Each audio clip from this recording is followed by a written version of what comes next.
カフェとか空港の Wi-Fi よく使いますよね。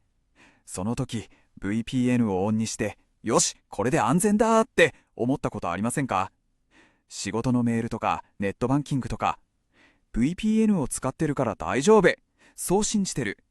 でも、もしその大丈夫っていう感覚が実はかなり危ういものだとしたらどうしますか？でも、ちょっと待ってください。その安全、本当に大丈夫なんでしょうか？ VPN を使っていれば絶対安心。実はそれ一番大きな誤解かもしれないんです。VPN は確かに強力な糧ですけど、万能の鎧じゃないんですよ。よし、じゃあ今回はこのテーマを徹底的に掘り下げていきましょう。多くの人が信じちゃってる VPN 神話の正体を全部明らかにします。VPN で一体何が守られて、そしてもっと大事なのは何が守られないのか。今日のこの話を知っているかどうかで、皆さんのデジタルプライバシーが本当に守れるかどうかが変わってくるかもしれませんよ。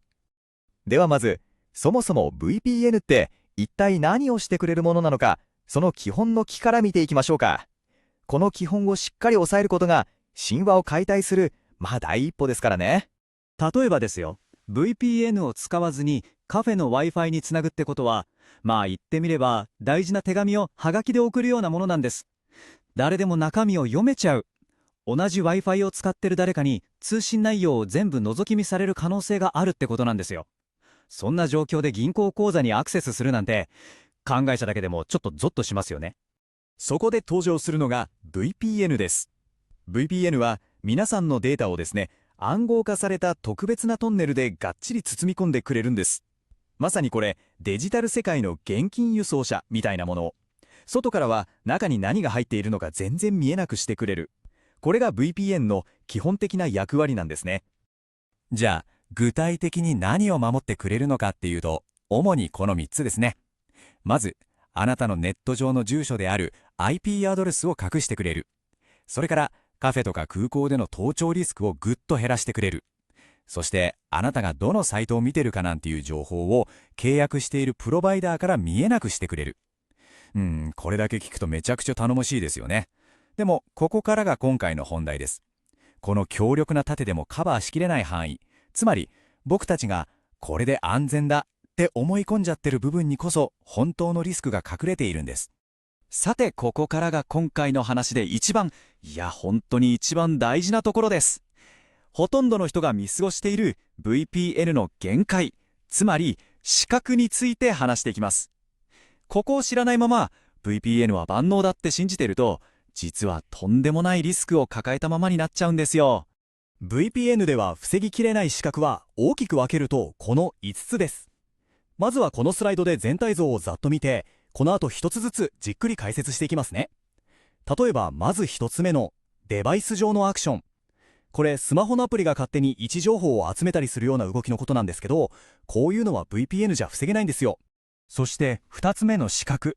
これ結構やりがちなんですけど、Google とか Facebook、Amazon にログインしたまま VPN を使っても、彼らからすればあなたが誰かなんてもう丸分かりなんです。なんでかっていうと、サービス側は IP アドレスじゃなくて、あなたのアカウントそのもので個人を識別してるからなんですね。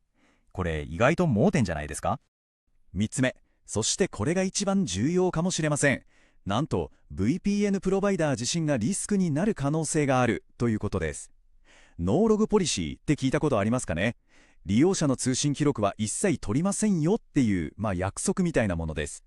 多くの業者がこれを掲げてるんですけど、でも現実に何が起きたか。2017年にうちはノーログですって言ってたとあるプロバイダーが、実は FBI の要請に応じてユーザーの接続記録を渡しちゃってたなんて事件があったんです。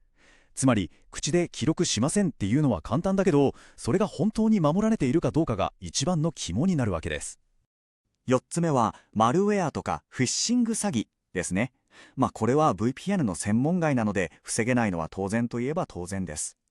そして5つ目がこのブラウザフィンガープリンティング。これ何かっていうと、インターネット上の指紋みたいなものだと思ってください。たとえ VPN で IP アドレスを隠しても、皆さんが使っているパソコンの機種とかブラウザの種類、画面の解像度とか、そういう細かい情報の組み合わせからまるで指紋みたいに個人を特定できちゃう技術があるんです。多くのサイトがこれを使ってるんですけど、 VPN もこれには残念ながら太刀打ちできないんですね。じゃあ一体どうすればいいんだって話ですよね。大丈夫です。ここからはリスクをちゃんと理解した上で、じゃあどうやって信頼できる本物の VPN を選べばいいのか、その具体的な解決策を見ていきましょう。ここがまさに安全かどうかの分かれ道ですよ。信頼できる VPN を見分けるためのチェックリスト、ポイントは主にこの3つです。まず第一に、独立した第三者機関による監査を受けているかどうか。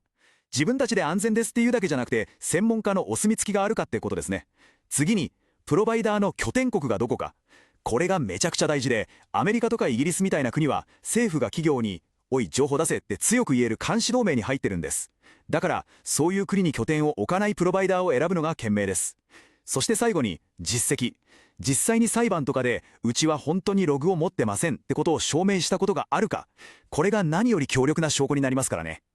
さあ、これで最高の道具を手に入れる方法は分かりました。でも、どんなに優れたツールも使い方が間違ってたら全く意味がないですよね。最後のセクションでは、VPN の効果を最大限に引き出すための正しい使い方について見ていきましょう。これが安全に使うための5つのルールです。監査、拠点国、そして使われている技術、プロトコルを確認して、匿名でいたいときはサービスにログインしないように気をつける。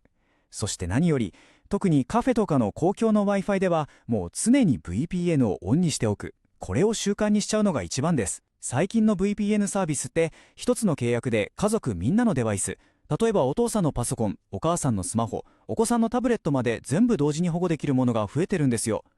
家族全員の端末で常時接続を設定しておけば、いちいち気にしなくてもみんなの安全が守れる。これすごく重要だと思いませんか？この話を聞き終わったら、ぜひまず最初にやってみてほしいことがあります。もし皆さんがすでに VPN を使ってるなら、そのサービスがちゃんと独立監査を受けてるかどうか、公式サイトでチェックしてみてください。もし使ってないとか、今使ってるのがちょっと怪しいなって思ったら、今がまさに見直しの絶好のチャンスです。